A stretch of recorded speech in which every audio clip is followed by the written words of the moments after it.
série de fatores aqui, vou entrar em cada um deles no detalhe, para a gente entender o que sustenta essa posição especial do dólar. De uma forma bem simples, é óbvio que o dólar só tem esse destaque porque as pessoas querem, né? Existe uma demanda. Talvez de uma maneira óbvia, não sei se vocês pensaram que As pessoas, o capitalismo querem.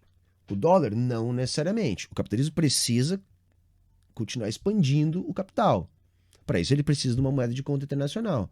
Agora, a galera não pode cair nessa conversinha, tá? Que, como eu disse, ele não é tão chulo para dizer que a galera achou bonito utilizar o dólar.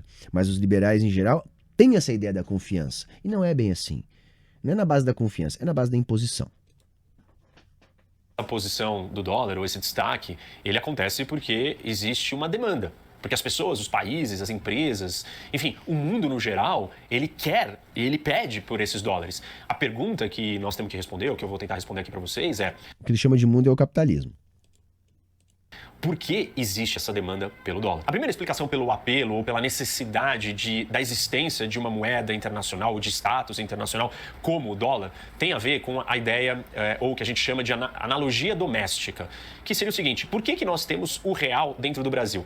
Por que cada cidade brasileira não inventa o seu dinheiro?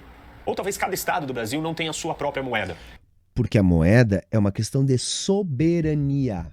Soberania, assim como fronteira, assim como hino, assim como exército, assim como legislação, assim como sistema de governo, a moeda é uma questão de soberania. As unidades da federação não têm soberania, entende? Isso até já houve esse tipo de arranjo, né? O próprio Estados Unidos já conviveu com mais de uma moeda lá na sua gênese, na sua estrutura bancária, que é muito antiga e que inclusive vai dar origem ao Federal Reserve, e ele inclusive vai explicar isso mais pra frente. Mas acontece o quê? Por que isso foi depurado? Porque é uma questão de soberania. Aí é um outro ponto que eu também quero chamar a atenção, que não existe no vídeo dele, tá? Não existe no vídeo dele. Que é a interpretação da moeda como um instrumento de dominação.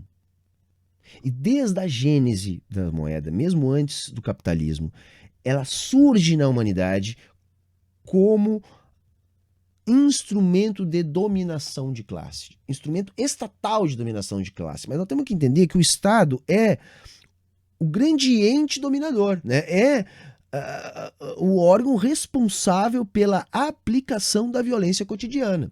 E existe uma violência da moeda também, tá? Inclusive, isso é um nome de um texto clássico, né? A violência da moeda. Então, assim, existe uma... Ela impõe, né?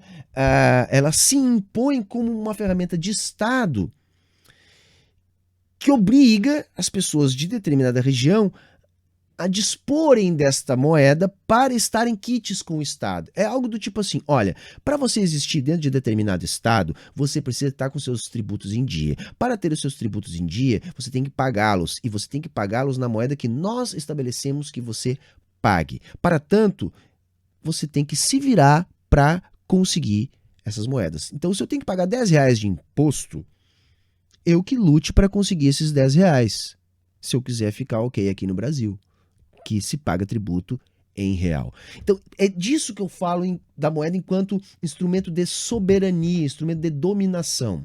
Tá? Soberania neste sentido de, olha, é algo específico do país, daquilo onde há uma estrutura de poder regente. Né? O que é o soberano? O que é a estrutura de soberania? É aquela estrutura, olha, política de controle de determinado espaço, de determinada sociedade. Ou seja, as questões de soberania estão diretamente ligadas àquilo a que determinada estrutura política é capaz de chancelar, organizar, determinar. Então veja, se você não tem a própria moeda, você não tem um instrumento fundamental para a organização do seu espaço, da sua jurisdição. Ou seja, você tem uma limitação de soberania, ou seja, você tem uma limitação na forma de organização política que você quer impor a determinada região, né? Que a sociedade quer se organizar enquanto sociedade soberana, se você não tiver a sua própria moeda. Então, moedas comuns países dolarizados, países que não conseguem emitir títulos em moeda própria, têm uma restrição à sua soberania.